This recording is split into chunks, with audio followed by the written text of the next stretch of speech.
All right, guys, so looking at the model, I had you brainstorm what was the pattern and then explain what was happening. And everybody immediately knew this pattern. What was happening? Same number, multiplying it by itself. What is that called? Squared. We're square roots, okay? So we knew that this was square roots. And we knew that whatever this number was, we multiplied it by itself and we got this number, correct? So we could say that the rule was x squared. Because whatever I plug in for x, when I squared it, I got the answer. Do you agree? Let's test it. 2 squared is what? 4. 3 squared is 9. What squared is 81? 9. 11 squared is 121. 15 squared, 225. What squared gives you 49? Okay, so at that point, it kind of hits you what the pattern was, correct? All right, so you should have been able to figure out the pattern and fill it in. So we know that it's square roots. That tells us it's 2-dimensional and that we are multiplying length times width, correct? So when we looked at the second chart, and I'm going to zoom in a little bit. When we looked at the second chart, there we go. We got stuck.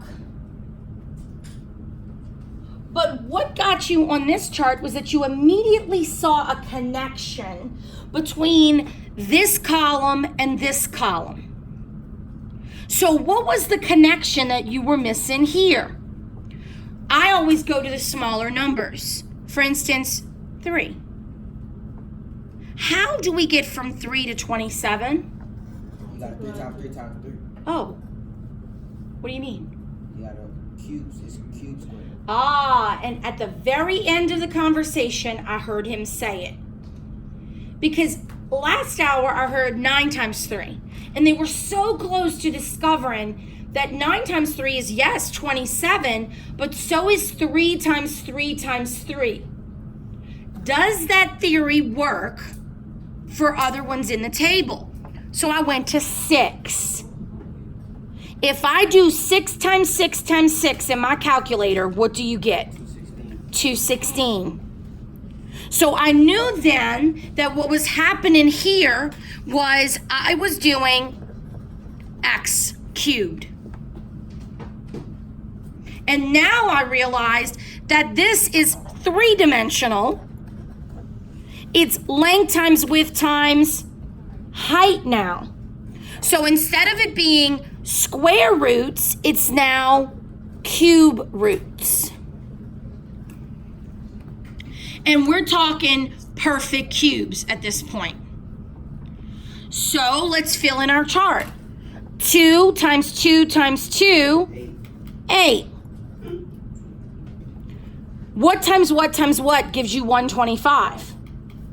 What is it? 5. And see, he's spitting them out because he figured out the pattern. But now you will too. You'll see these numbers and you'll recognize them now as cube roots. So filling in the rest of it, they get kind of large so you can plug them in. And I am going to let you know that I am going to copy this for you to get in your notebook tomorrow as another reference sheet, because the numbers do get quite large when you're dealing with cube roots. Okay? So you'll get that tomorrow. So just looking at this, now we've got another piece to our puzzle. Okay? Turn the page for me. Just to make sure that we get it on our video, I just want to remind you the foldable. Remember that we have our notation that this is the radical and this is the radicand. And to explain any of these cube roots or square root problems, we talk about how the factor times itself gives us the amount that is a perfect square or perfect cube. Okay, so now let's get it into our anchor chart, okay? So we're gonna go ahead and we're gonna title the page two things. The first half is going to be square roots. And I'm gonna basically just cut my paper in half and do cube roots on the bottom. This is the moment when we look at our work and we say, okay, what do we have to remember? What is very important that we have been talking about in the past 2 days that we have to focus on when we talk about cube roots and square roots? So, square roots. First thing that we can talk about is that we know that it was a square, correct? So what did we learn about that square that helped us? Think about that first diagram of a square we had. And we looked at what to know that it was a square? The sides. So we knew that the length and the width were the same, which led us to know that it was two-dimensional and that it was squared. And just so that we have it in our notes, it's important to recognize that x squared goes with this.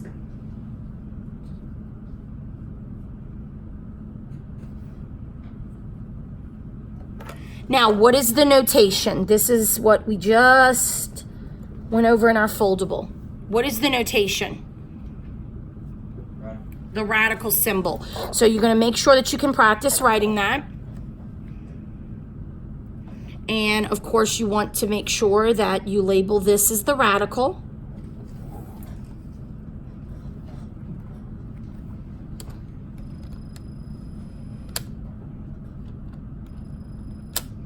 What goes in the radical? The radicand. And since I don't have a number, what could I put there? X. That tells me that any number amount can go into that radicand. Now, I want to make sure we point something out in our notes. Because this is a square root, there is no number 2 here. If there is no number on the outside of your radical, then it's understood to be a square root, okay? So the 2 is understood.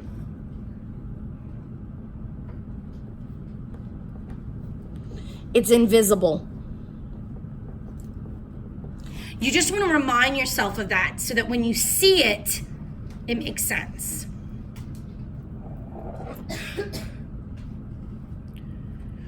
So what else did we talk about with perfect squares that was important? Or I'm sorry, square roots. I just gave you the answer. Perfect squares.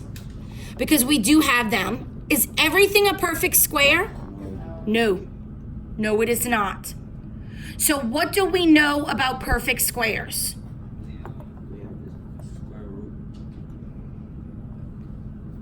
Okay, but doesn't imperfect squares have square roots too? They do, they're just not, they're decimals. So what could we say about a perfect square? Say it one more time. Multiply by themselves, and that's perfect. So the number times itself. And when we're writing notes, we want it to make sense to us. So yes, we multiply the number by itself. What else do we know about a perfect square? 90-degree angles. What else? All sides the same. All sides are the same.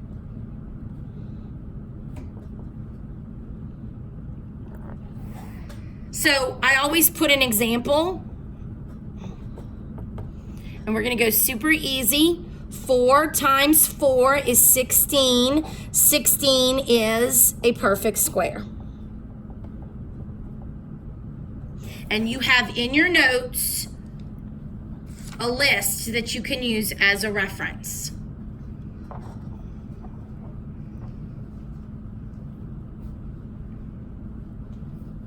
Okay? Now let's go to cube roots. So we can use what we know about square roots to help us write what we need to write for cube roots. So go right here and tell me what's the difference with a cube root. It's length times height. Length times width times height. It's now three-dimensional, and instead of it being squared, it is cubed, and the equation would be x to the third, because you're going to do x times x times x.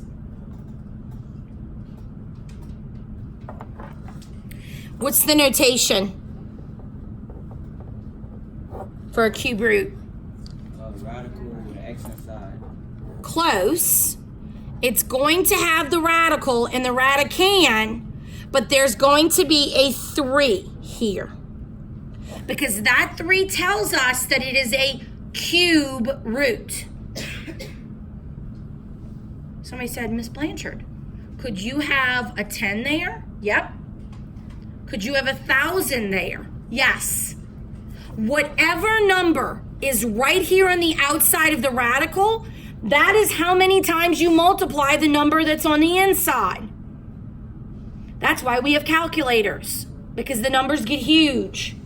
I know at the 8th grade level, though, we'll focus on positive numbers and we'll focus on smaller ones, not huge. Okay? Now, let's talk about perfect cubes. What can we say? All sides equal. All sides equal length. And I'm going to even illustrate a cube right here.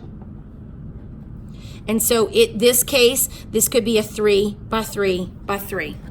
All sides are equal in a cube. What else? 90 degrees.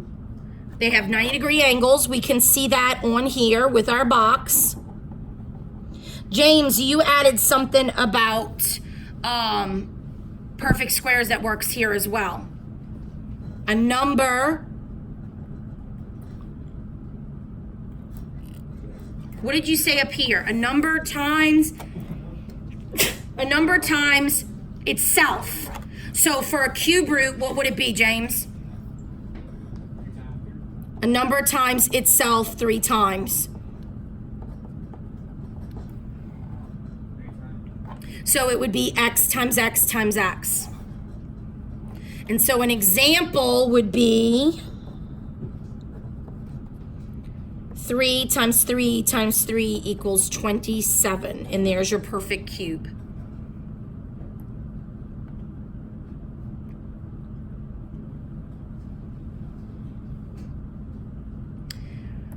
So now we need to throw it into some algebra. And one of the ways that you're going to see perfect cubes and perfect squares is in equations.